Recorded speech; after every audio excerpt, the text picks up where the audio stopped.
Hey, welcome everybody. It's Mr. Reality, and I'm joined with psychic medium Liz Cross. Liz, how are you? I'm doing well. Thank Hey, you.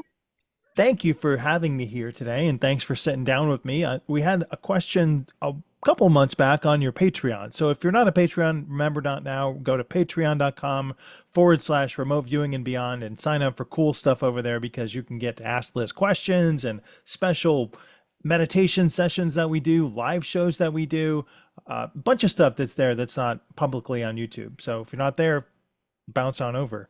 But there was a question about antidepressants. And do you remember that one? It was months ago, Liz. I do. And this is going to be an excellent probe. I can already feel it.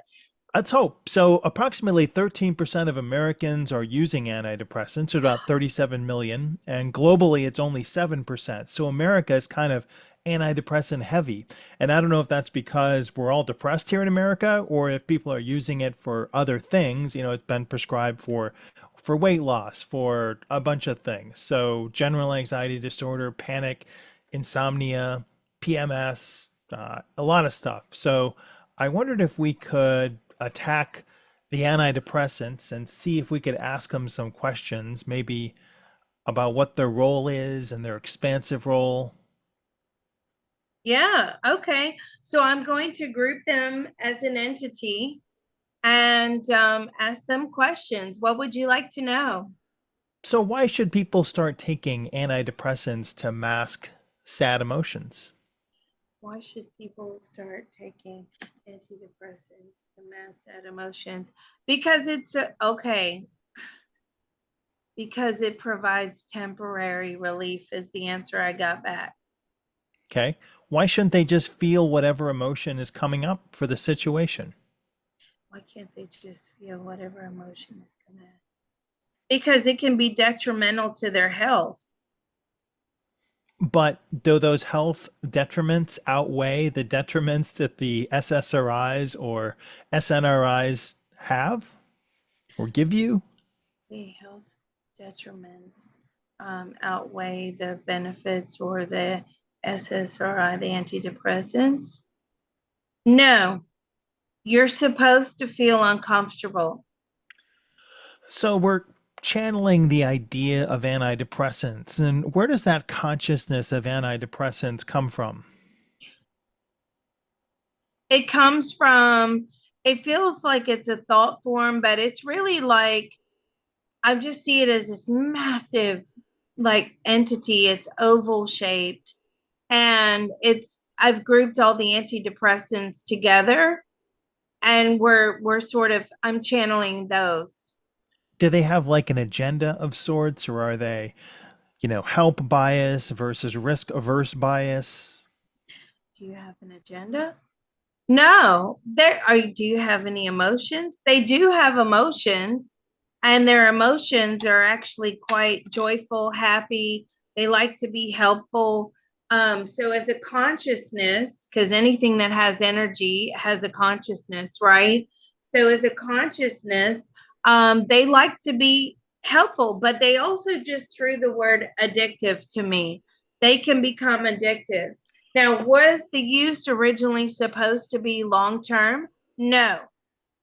I feel that when they were, is this when you were first created? Yes. So they weren't created in with the long term use in mind. It was a short term relief. What do you think about people using you for long term now? Well, it's not helping in the long term. And I know a lot of people say, but it does help. And I understand that. But you have to understand this. You're supposed to feel uncomfortable. Why, Liz? So you can do something about that feeling, so you can change your situation, so you can do your soul searching, your processing, right? Right. Antidepressants are just kind of numbing the pain. Do they change the brain permanently? Do they change? Yes, in some cases they can. Absolutely. It depends upon a few factors, but the brain chemistry can change because of the antidepressants. And it depends on how vulnerable and how susceptible the brain is to and how malleable, if it's easy to change, if it's difficult to change. But prolonged use, yes, can absolutely change your brain chemistry. What do they do to a brain that's not depressed? I mentioned some other things they're prescribed for. They make you feel good. But on the flip side, you know, they really interfere with your brain chemistry and your body functions. Can that be re-regulated if you give them up? Can that be re regulated if you give them up? Not always. So how do antidepressants affect the conscious mind? How do you affect the conscious mind? Well, it just feels relieved. It's not feeling as if it's down in drudgery and fear and anxiety. It does provide relief. But what happens is the person doesn't develop a coping strategy, a healthy coping mechanism. Not saying that these things are unhealthy. Look, I understand people have to use them, right? There's no judgment here at all. Like we're free from judgment channel most of the time, uh, depending upon the Half interviewer. of us, sure. You're gonna say that. You should hear the amount of editing that I have to do. Oh, Uh, for goodness sake. and you'll all get a kick How out of about that. for chakras? Do they have any effect on the metaphysical part of the body? Yes, they do. What's that effect? It numbs the chakras. Can that It, be rehabilitated? it can cause permanent damage to the chakras over time. What about my soul? How does the soul feel about taking antidepressants? Okay, so it's a blockage. Okay. The answer is a block or it becomes a block? It does it become a prolonged use becomes a blockage, and you end up leaving with loads of unresolved issues. You haven't figured out why you feel the way you feel. Um, and here's the thing, and I know we talk about this all the time, but I'm learning so much with the CTT, right? Those Yeah. of you that don't know, Mr. Reality and I, we do the CTT group every Monday morning, 9 a.m. You really have to be there. Like it's amazing what we learn, the information we pick up. We're doing group work. You can feel the processing in real time. And it would just, we're all good friends there too. So anyway, with the CTT, I am learning that the conscious mind is really not doing it as far as healing, processing. It really has to be healed and processed on such a deep rooted energetic level. And I'll give you an example. I've worked with quite a few people that have had depression, that have tried antidepressants, that have tried everything, psychotherapy, therapists, for years and years and years, and the feelings would never go away. And even though they were on antidepressants, it was only just managing the depression. It wasn't solving the depression. It wasn't a solution for the depression, right? So Okay. we were doing CTT and doing that energy exchange on the depression, on the energy level, like deep rooted soul level, right? Yeah. That's when it starts to change. So these antidepressants to me, right, now that I know about the CTT, and I don't expect everybody to know, right? But now that I've done this work with people that have been depressed and ultimately gotten rid of that depression, I know that it has to go past the conscious mind, past the subconscious, right? It has to go deep down onto a soul level, because your soul would have integrated this depression into the lifetime, or anxiety into the lifetime, for a reason. There's going to be a life lesson behind that reason, and that's a lesson that you have to learn. Also, what I will say is this: oftentimes, that people that I've worked on that have had depression, they have been depressed in many lifetimes. So if you're just popping pills and taking antidepressants and not at the same time trying to resolve the issue on an energetic level, right? Again, Yeah. that's going to have to be recreated most likely in your next lifetime. And one of your listeners asked about maybe are there any better alternatives? And this is like condition specific. So we're talking about depression, like EMDR, reprocessing, ketamine, food, I and therapy. Oh, those are all good things. Okay, let's take it one by one. So I'm going to grab EMDR. depression. I'm going to grab depression as an entity. Okay. And Hi, depression. anxiety. Thanks for joining us. Stay away from me. Right. Right. And a lot of people, they don't realize that anxiety and depression go hand in hand. Why? Well, because anxiety is there to act as a buffer so that you don't slip deeper down further into depression, right? So it's sort of a protective mechanism to stop you from being traumatized All right. again, and bringing in more, the larger energy to the depression. So let's take it one by one. All um right. EMDR is good for temporary relief. I feel like it's what is it, it's a layer. It peels off more of the conscious mind layers, right? So Okay. oftentimes it feels with EMDR, whatever it is they're talking about, or they're moving their pen or their object in a certain way, that's just peeling off one micro layer at a time. It's not really getting down to the nitty gritty. So you can only go so far with the EMDR. How about talk therapy? Therapy. That is only a conscious mind solution. That is not an energy soul solution. How about ketamine? Ketamine. Ketamine seems to be very, very effective according to the entity of depression. How about weed or pot in some strains? Like, I don't know my strains of pot, but some people out there might know what their strain would work on it. Does that help or mask it? No, what that does, it actually detaches the consciousness from the body so that you're not feeling depressed, but then you create an addiction because once the consciousness then reattaches to the body then doesn't like the feelings of anxiety and depression and it wants to detach all the time. So that creates, no, that's not good. How about MDMA? I don't even know what that is, but I think MD. it's ecstasy. Oh, it is? I don't What know. I'm not a person of MDMA? drug use. No, neither am I. MDMA. What about MDMA? No, I'm getting a no on that. Here's one I don't know. How about brain training? Oh, what about brain training? No, again, that's just conscious mind solutions. These are not deep rooted energetic solutions. How about another alternative therapy that I haven't covered? What about like Reiki? Reiki is good for depression. Again, it's a process.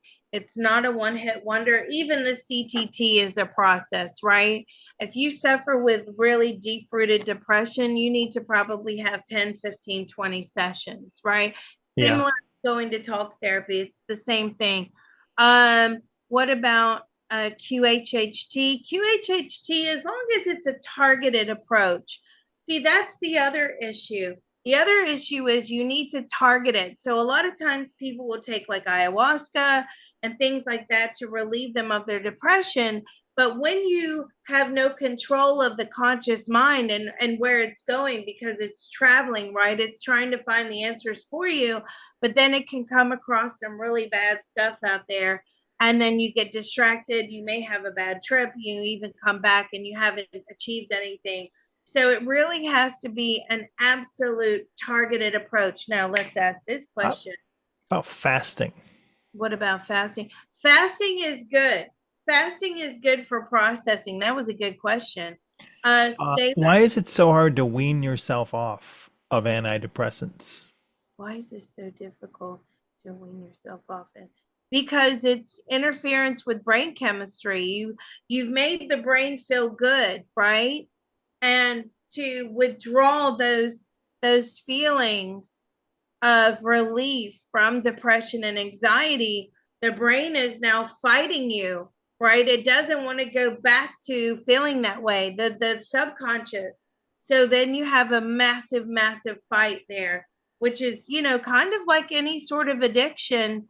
If you're coming off alcohol, drugs, whatever, cigarettes, food, whatever it is, sex, porn, you're fighting those addictive, that brain chemistry.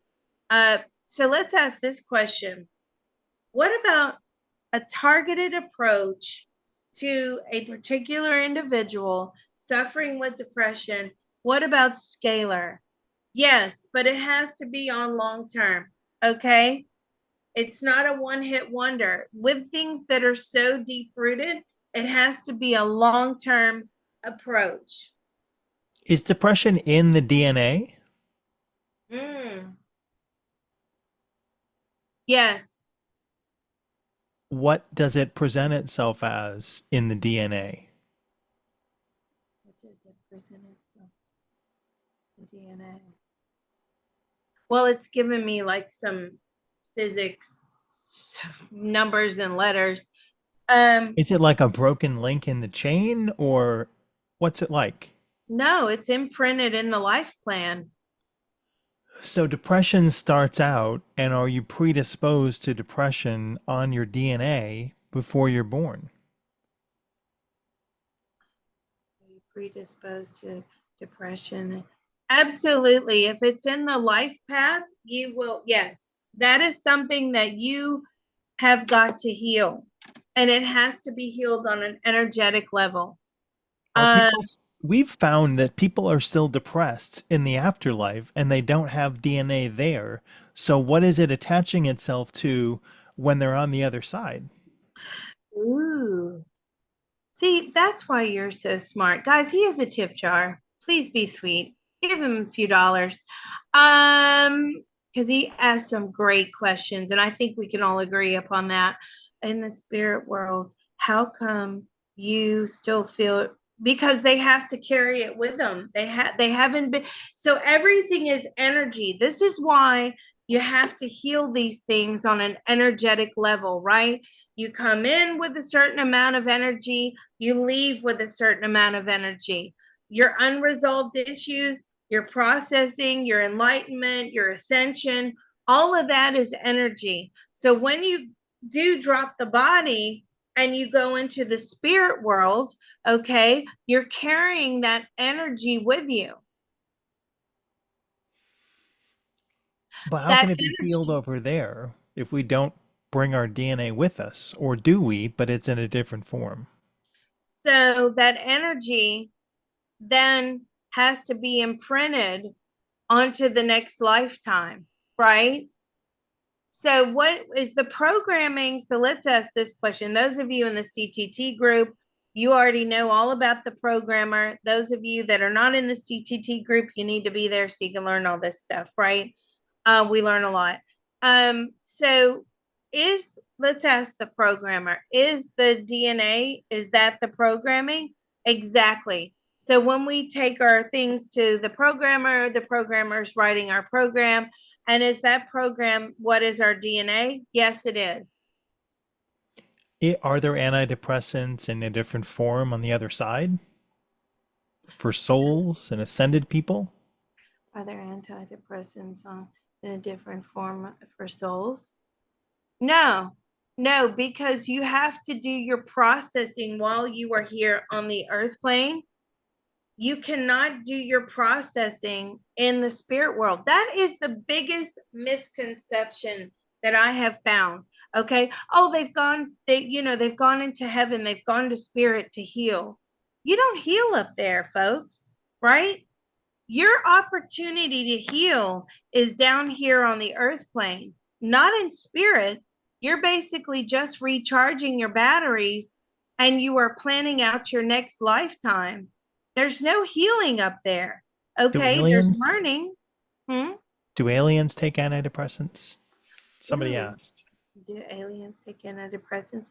No. Wow, that was a good question.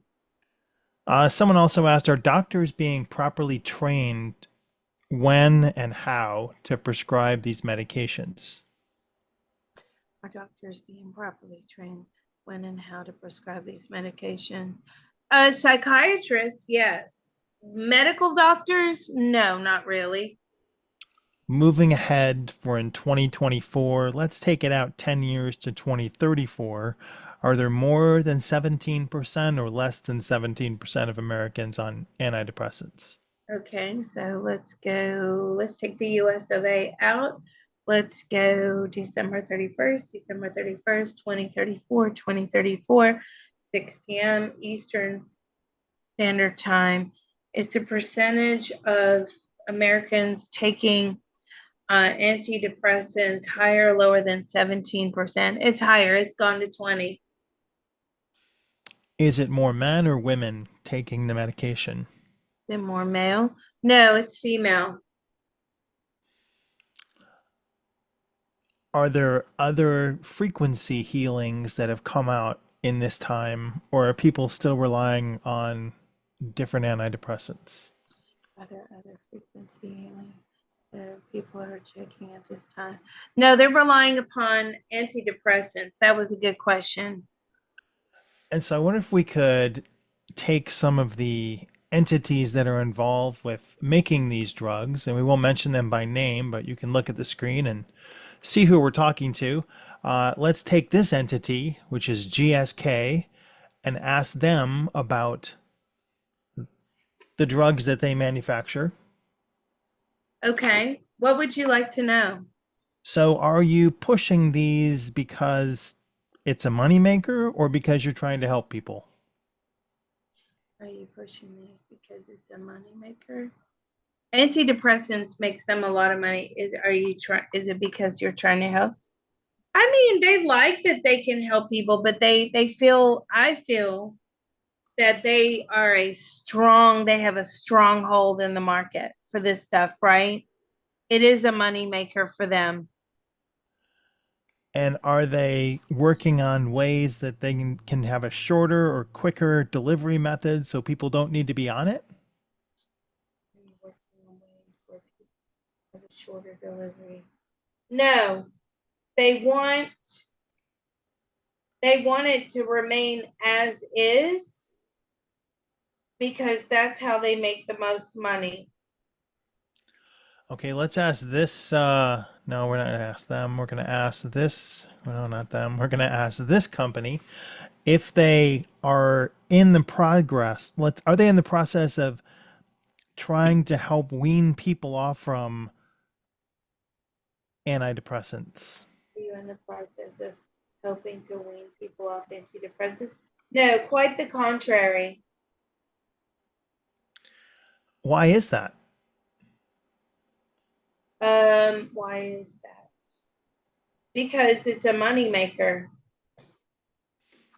Let's move this company ahead maybe 10 years and ask them what percentage of their portfolio is on the anti-depression market. Okay, December 31st, 2024, 6 p.m. Eastern Standard Time. What percentage of your overall portfolio is antidepressants? I'm sorry, is that higher or lower than 10%?